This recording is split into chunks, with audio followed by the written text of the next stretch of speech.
नमस्कार दोस्तों, मैं हूं नवैद खान एडवोकेट और आज हम बात करने जा रहे हैं एक ऐसे इलाहाबाद हाई कोर्ट द्वारा अभी हाल ही में डिसाइड किए गए फैसले की, जिसमें इलाहाबाद हाई कोर्ट ने अभी डिसाइड किया है कि बैंक खाता धारक की यदि मृत्यु हो जाती है तो बैंक खाता धारक की मृत्यु होने के बाद उस खाते में रखी जमा धनराशि उसका मालिक कौन होगा।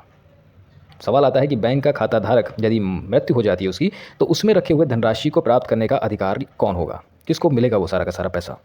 इसमें दो कानून सामने आते हैं। मुकदमे में इलाहाबाद हाईकोर्ट ने अभी हाल ही में ये एक अहम फैसला डिसाइड किया है।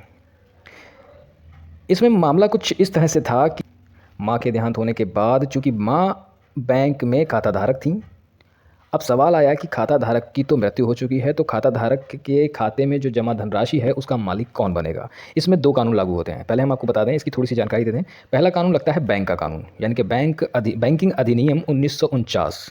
इसकी धारा 45 ZA, ध्यान रखिए, नोट कर लीजिए, धारा 45 ZA, ये अभी इसका जिक्र करेंगे और ये बहुत ही इंपॉर्टेंट धारा है। ये हमें डिसाइड करेगी पैसा किसको प्राप्त होता है। ठीक है।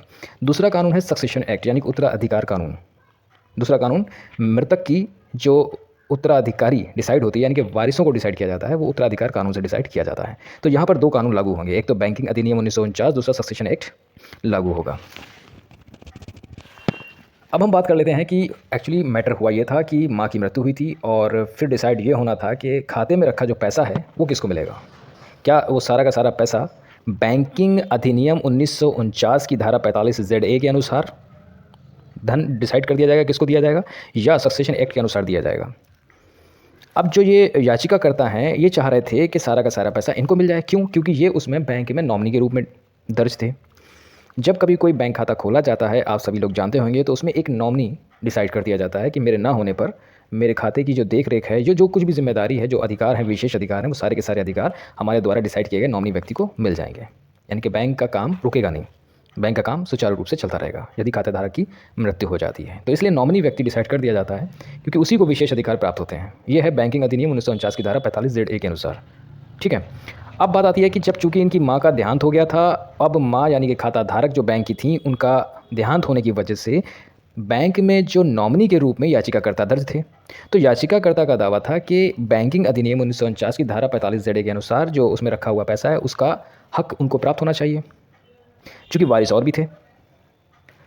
इसी बात को लेकर इलाहाबाद हाई कोर्ट ने डिसाइड किया। इलाहाबाद हाई कोर्ट ने क्या डिसीजन दिया? इलाहाबाद हाई कोर्ट का कहना था कि बैंकिंग अधिनियम जो 1949 की धारा 45 ZA वो सिर्फ इस बात के लिए है कि बैंक में जो खाता धारक की अगर मृत्यु हो जाती है तो खाता धारक के स्थान पर उसमें जो नॉमिनी व्यक्ति होता है उसको रख दिया जाता है, यानी कि उसको विशेष अधिकार, यानी कि सारे के सारे अधिकार उसको प्राप्त हो जाते हैं खाते से संबंधित। बैंक के खाते से वो सारे विशेष अधिकार उसको प्राप्त हो जाते हैं जो कि खाता धारक को थे। लेकिन यही मोस्ट इंपॉर्टेंट बात है जो इलाहाबाद हाई कोर्ट ने डिसाइड की है। इलाहाबाद हाई कोर्ट ने डिसाइड किया कि विशेष अधिकार तो सारे बैंकिंग अधिनियम 1949 के अनुसार मिल जाते हैं, लेकिन उसमें रखे हुए धन के मालिक नॉमिनी व्यक्ति को डिसाइड नहीं किया जा सकता। यानी कि नॉमिनी जो होता है वो खाते के सारे विशेष अधिकार उसको मिल जाते हैं, लेकिन उसमें रखे हुए धन का वो मालिक नहीं हो जाता। बैंकिंग अधिनियम की धारा 45 ZA के अनुसार वो उसमें रखे हुए पैसे को निकालने का अधिकारी तो हो जाता है। अगर वो नॉमिनी व्यक्ति है और खाता धारक की मृत्यु हो गई है तो उसमें रखा हुआ पैसा वो उसी को मिलेगा, बैंक सिर्फ और सिर्फ पैसा उसी को देगी। यानी कि पैसा प्राप्त करने का अधिकार तो उसको मिल जाता है, खाता धारक के ना होने पर वो सारा पैसा निकाल सकता है, लेकिन उसमें रखा हुआ पैसा उसके जो मालिक हैं वो मृतक के वो सारे के सारे वारिस जो होते हैं, वो वारिसान वो सारे उसके मालिक होते हैं उस पैसे के। और वो पैसा जो होता है वो सक्सेशन एक्ट यानी कि उत्तराधिकार अधिनियम यानी उस कानून से वो कानून लागू होता है और उस कानून के अनुसार ही उस पैसे का बंटवारा किया जाएगा। उस पर दावा वो सारे वारिस कर सकते हैं,